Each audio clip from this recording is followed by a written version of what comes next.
It is okay to not be okay. And the path to okay is communication. The second thing I want to say is it is not that your child wants to actually die. They want their emotional pain to die. Mix 102.5, the best mix from the 90s to now. It's Big Poppa in the afternoon. Mental Wellness Wednesday with life coach Rebeccah Silence. Her book is Coming Back to Life. It's available wherever books are sold. And of course, you can check out RebeccahSilence.com. Rebeccah, how are you? Well, hello, everyone. I'm so glad to be here. We're going to get awkward today. We're going to get Right. awkward. And, I've been doing a lot of work with the Center for Family Life and Recovery over the last couple of weeks and talking about child suicide and suicidal tendencies, especially in children. So I wanted to bridge that subject with you because, obviously when there's help, there's hope.com is an amazing tool. Also 988 is a suicide and mental wellness hotline. Again, it's 98, like 911 for medical emergencies, 988 for mental emergencies. But I wanted to talk to you about, from a parent's point of view, the quote unquote, the adult point of view, how you could handle things and have those awkward conversations. Because a lot of times the adults have a problem starting those conversations. Well, I obviously, as always, I had no idea what we would be talking about today, but I am so grateful that you are bringing this up because this is a very real and serious conversation and issue. And in my private practice work, I deal with suicidal children all the time, and I help the parents navigate that. And, one of the things on the parent side that I think is the scariest is if they find out third hand that their child has suicidal ideation, they start to wonder, like, what did I do wrong? And how did I not know? Or sometimes the child will communicate directly, and that is terrifying to a parent. So what I want to say first and foremost is your child expressing that they have suicidal ideation is the healthiest thing they could possibly do. That, as opposed to they're afraid for somebody to find out, they're bottling it up and they're not communicating. So by the time you have information, whether your child is telling you directly or telling someone at school or a family friend or a friend, and then the friend tells the parent, however you get the information, be so thankful and celebrate your child's courage for having that ability to be brave and say, I'm not okay right now. It is okay to not be okay. And the path to okay is communication. The second thing I want to say is it is not that your child wants to actually die. They want their emotional pain to die. They don't know how to get through the emotional pain. They don't know how to be alive without the pain. That's why they are up against the wall they are up against. And there is a very important distinction between I don't want to live and I don't want to live with the pain. And so when you're having a conversation with your child, make sure to separate out how you feel right now. It's not forever.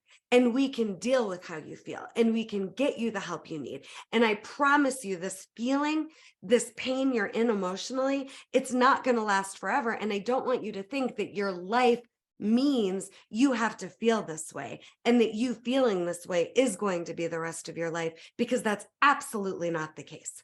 Your feelings are valid. You are brave to be talking about them. This isn't going to last forever. Those are the three things that are critical to share with your child. And as hard as it is, please don't take it personally. How your child feels, it's not a reflection of you. You didn't do anything wrong. Don't make it about you. One of the things that prevents our children from telling us how they feel is they see how challenged we already are, how overburdened we already are. They don't want to make our lives as parents harder. So they bottle it up. They think it's helpful to not communicate because they don't want to make things worse for you as a parent.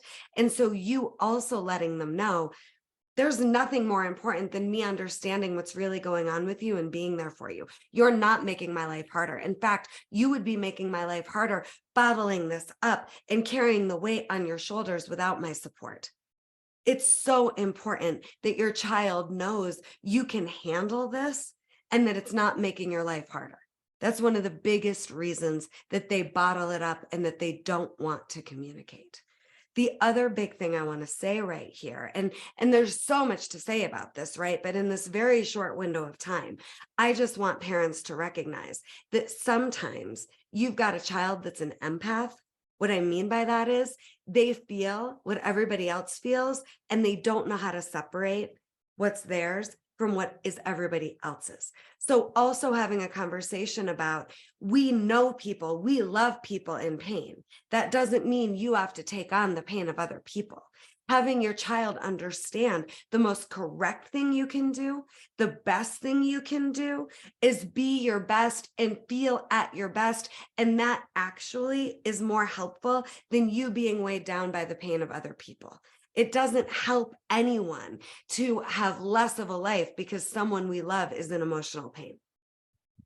What's helpful is being solid within ourselves, grounded within ourselves, and being the best version of ourselves that we can be, and letting our strength be a vibration that lifts other people. And then we also have to understand we can't make things better for other people.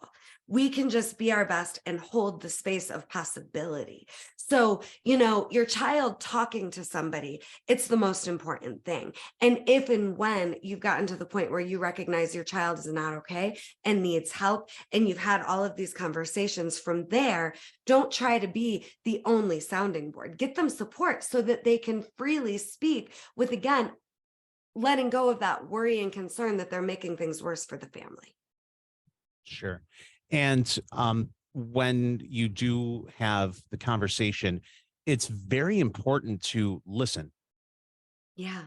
A lot of people especially if they're nervous or they're concerned and they want to make sure they quote unquote do the right thing, say the right thing.